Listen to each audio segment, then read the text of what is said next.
मैं नरेश कुमार जांगड़ा हंस वास्तु शक्ति चैनल की पाठशाला में आपका हार्दिक स्वागत करता हूं। देखिए सर, ये जो वास्तु का कोर्स है हमारे पास, ये इतनी गहराई में है। आज मैं आपको सिर्फ एक चीज एंट्री को लेके, और वो भी N7 की एंट्री को लेके थोड़ा सा खुलासा करता हूं कि हम अपने पढ़ने वालों के लिए कितनी गहराई में जाकर उनको PDF देते हैं, उनको पढ़ाते हैं।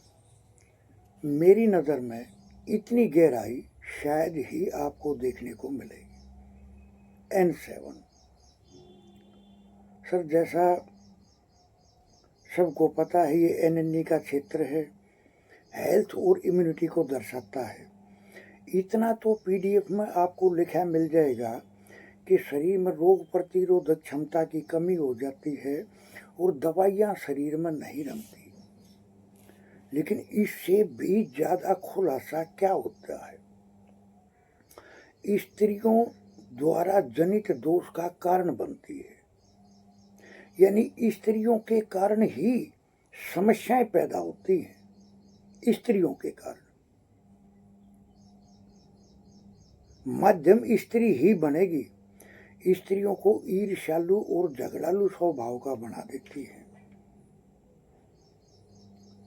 इनकी वृत्ति ऐसी हो जाती है, इनके दिमाग में ऐसा चिड़चिड़ापन आ जाता है कि ये बगैर झगड़ा किए, बगैर टेंशन डाले ये कोई काम कर नहीं सकती। किसी भी रिश्ते को खुश नहीं रख पाती औरत, मतलबी और स्वार्थी हो जाती है ये। वो चाहे अपना पति है, अपने बच्चे हैं, अपना पड़ोस है, अपनी रिश्तेदारी है, वो कुछ भी है। इंटरकास्ट मैरिज का मुख्य कारण बनती है। सर, जब यहाँ एंट्री आ जाती है तो ऐसे घरों में अपनी जाति या धर्म में शादी ना करके अदरवाइज कहीं शादी करते हैं ये, अपनी मनमर्जी के हिसाब से। और उन मनमर्जी के हिसाब से जो संतान पैदा होती है वो फिर ऐसी होती जैसे एक अजूबा। रावण कैसी संतान था? रावण में रजस भी था और तमस भी था, क्योंकि पिता ऋषि महात्मा और माता राक्षसी। जब दोनों का मिलन हुआ तो एक अजूबा पैदा हुआ। तो इसी तरह से जो इस घर में संतान जन्म लेती है उन स्त्रियों से, वो एक अजूबा निकल कर आता है। किसी भी रिश्ते को औरत खुश नहीं रख पाती। वो पति पत्नी का है, बच्चों का है, पड़ोस का है, रिश्तेदारी का है, खुश नहीं रख पाती किसी भी रिश्ते को। सर, ये तो सिर्फ यहाँ की एंट्री के कारण हो रहा है ये सब। और यहाँ क्या क्या इस घर में घटित हो रहा होगा वो तो बाकी वास्तु पर डिपेंड करता है। मैं तो सिर्फ आपको एंट्री के बारे में बता रहा हूँ। अपनों के बीच दूरियां पैदा करता। जब स्त्री हमेशा झगड़ा, टेंशन अगर देगी तो विचारों में और अपनों से दूरियां पैदा हो जाती हैं।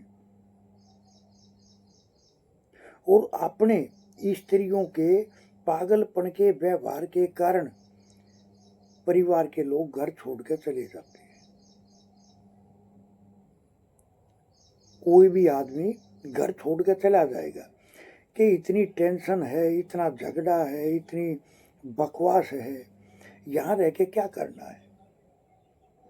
और पैसे की और शरीर की कमजोरी देता है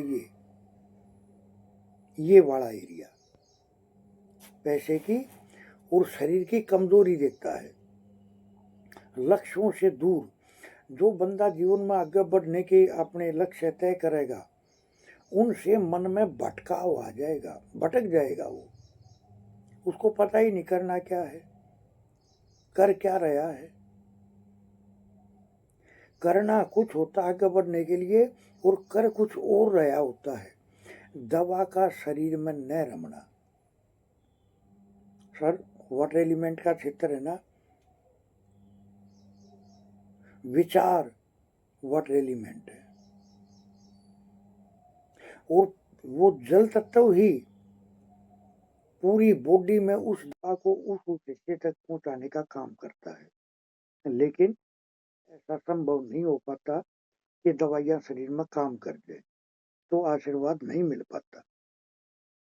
तो सर ये तो एक सिर्फ सैंपल मैं आपको बता रहा हूँ एंट्री के लिए।